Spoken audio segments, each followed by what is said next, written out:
from you. Here's the sentence. وَكَذَلِكَ يَجْتَبِيكَ رَبُّكَ. Here's my translation. That is how Allah will keep on choosing you. I'll say that again.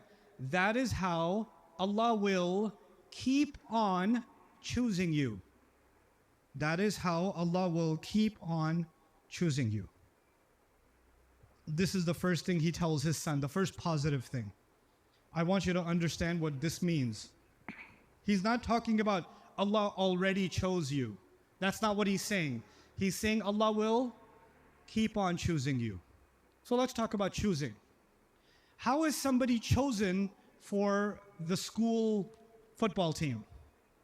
They're chosen because they're doing the most work, they've worked the hardest, they have the most talent.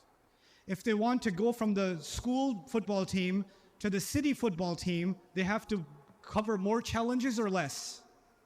They have to cross more challenges. If they want to go from the university team or the city team to the national football team, do they have to cover many, many more challenges, much harder training, yes or no?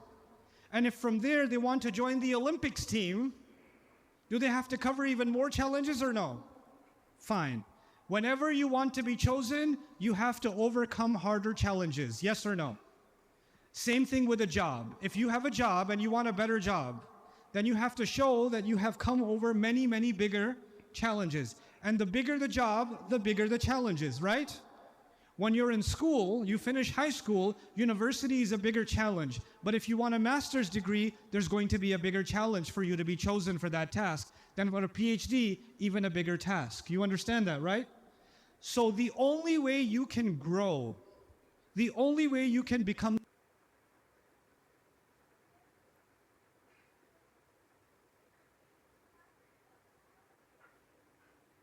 stronger, the only way you can become more capable is if you face challenges.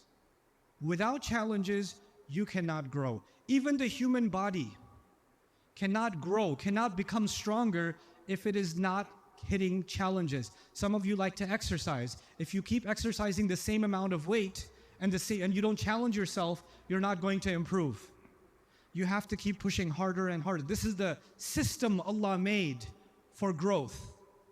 Whether it's for muscle growth or the growth of your mind or the growth of your responsibilities, so if you want to be selected for a higher task, you have to be facing higher challenges. Does everybody understand? So selection and challenges are married to each other. Whenever there's selection, there's always a what? Challenge. Yusuf's dad told him, Allah will keep on choosing you. Right? That's what I told you? This is how your Rabb, Allah will keep on choosing you.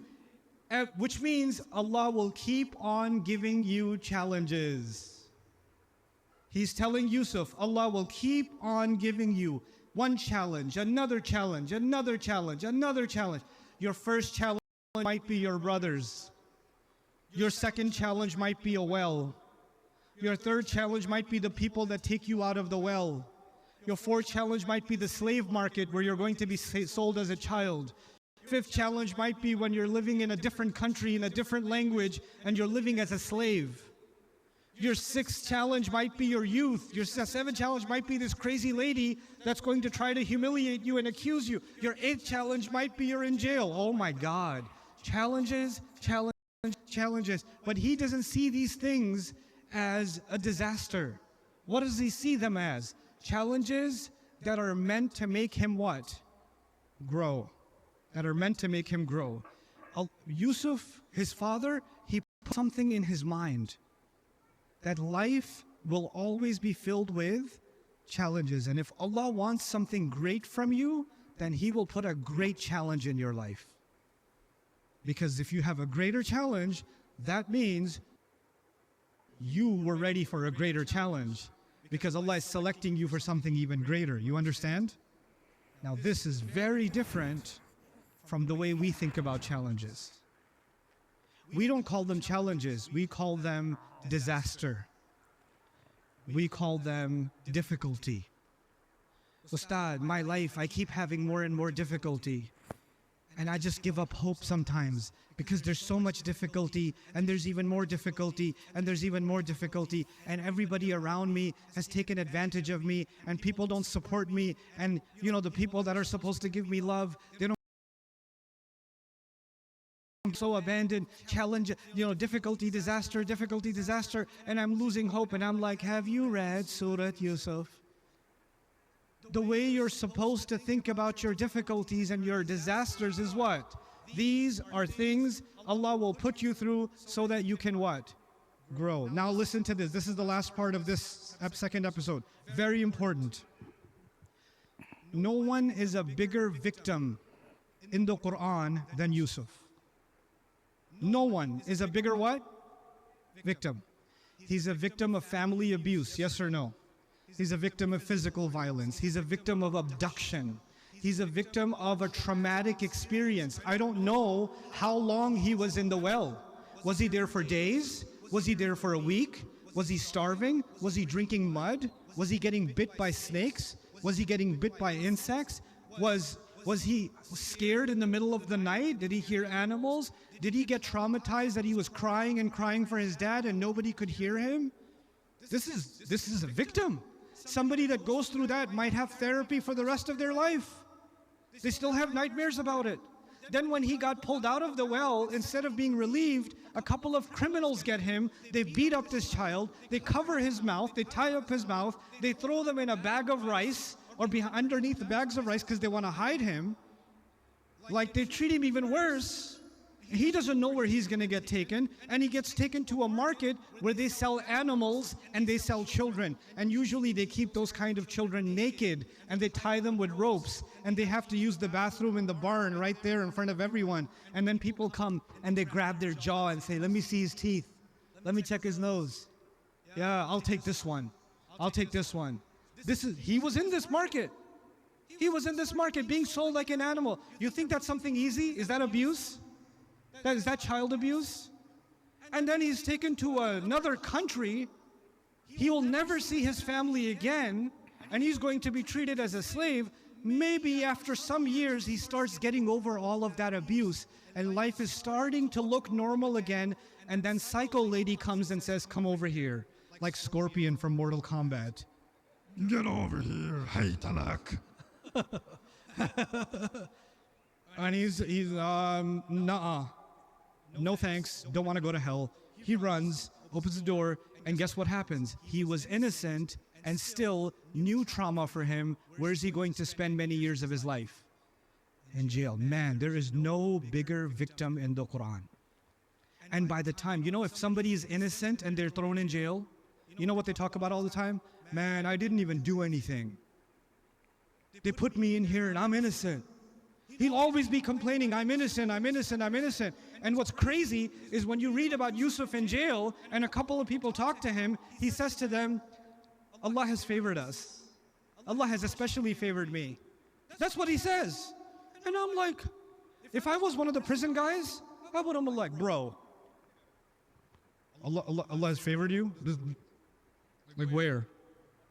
I don't see you rolling up in a Mercedes. I don't see you making an Instagram video of your crib, or your waterfall vacation.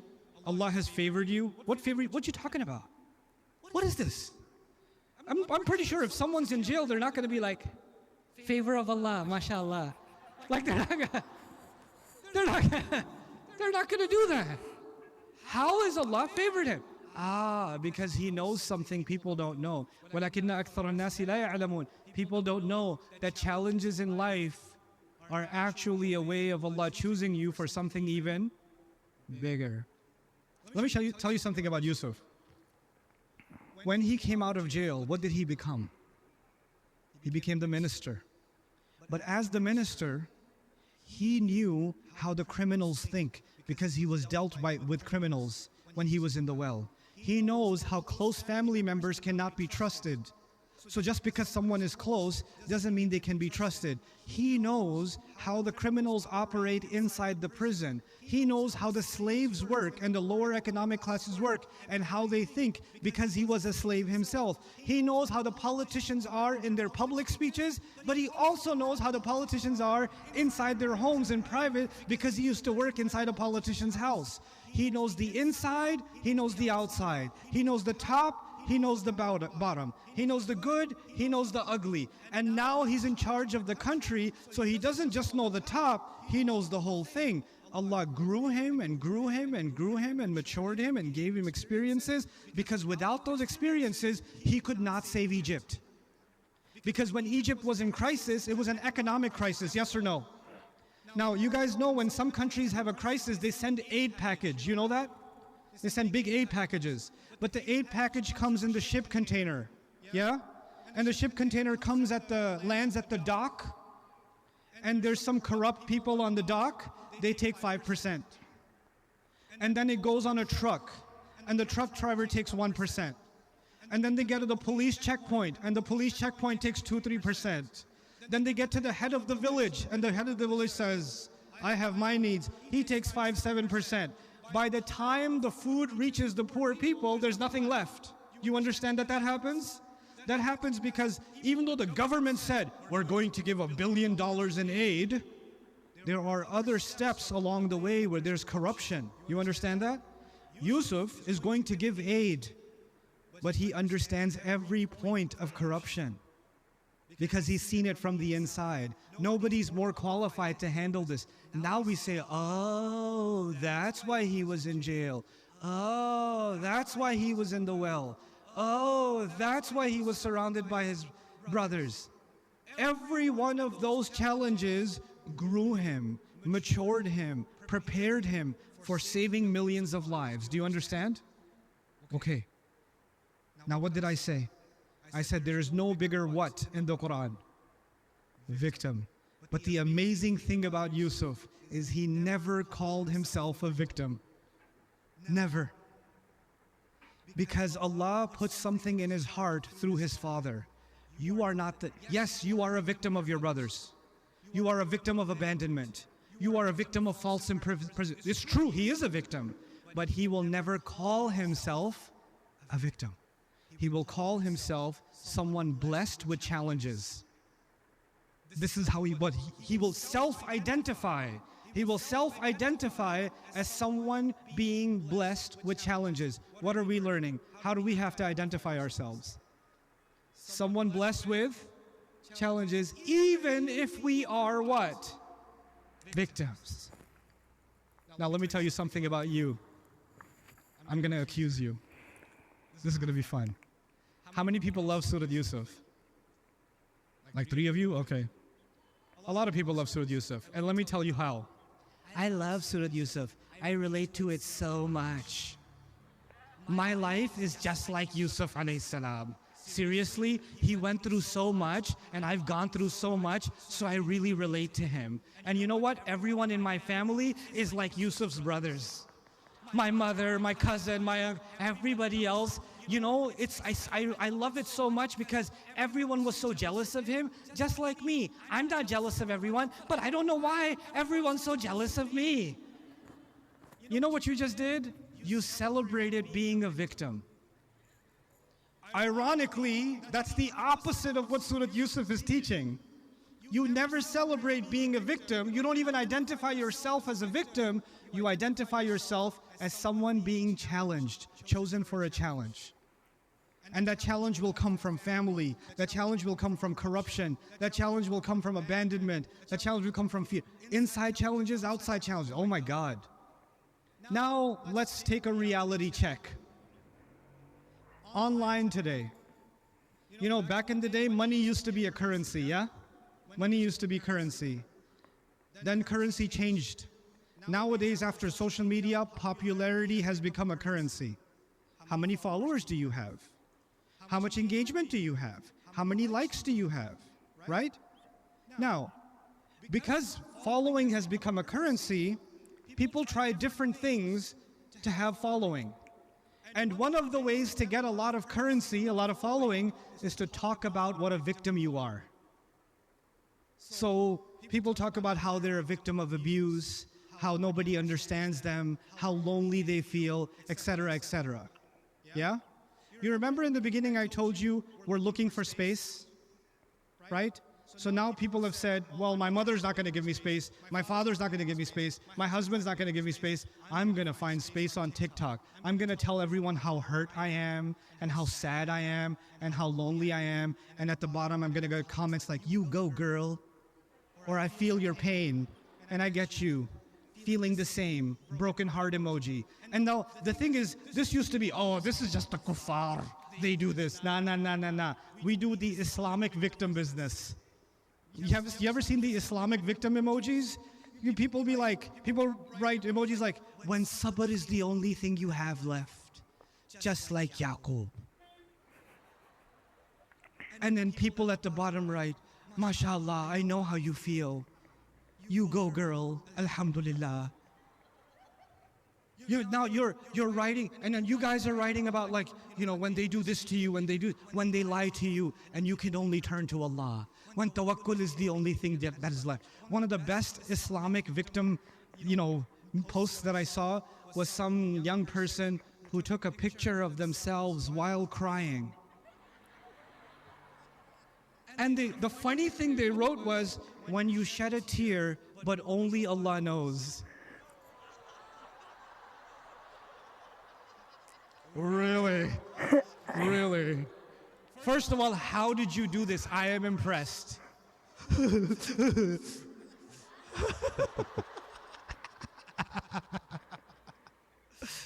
then on top of that, even better, then I look at the comments.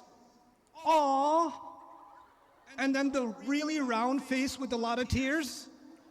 A lot of those. And my favorite one, making so much dua for you. I love that one. Because what do you think is going on? You think somebody's like, making so much dua for you. Send.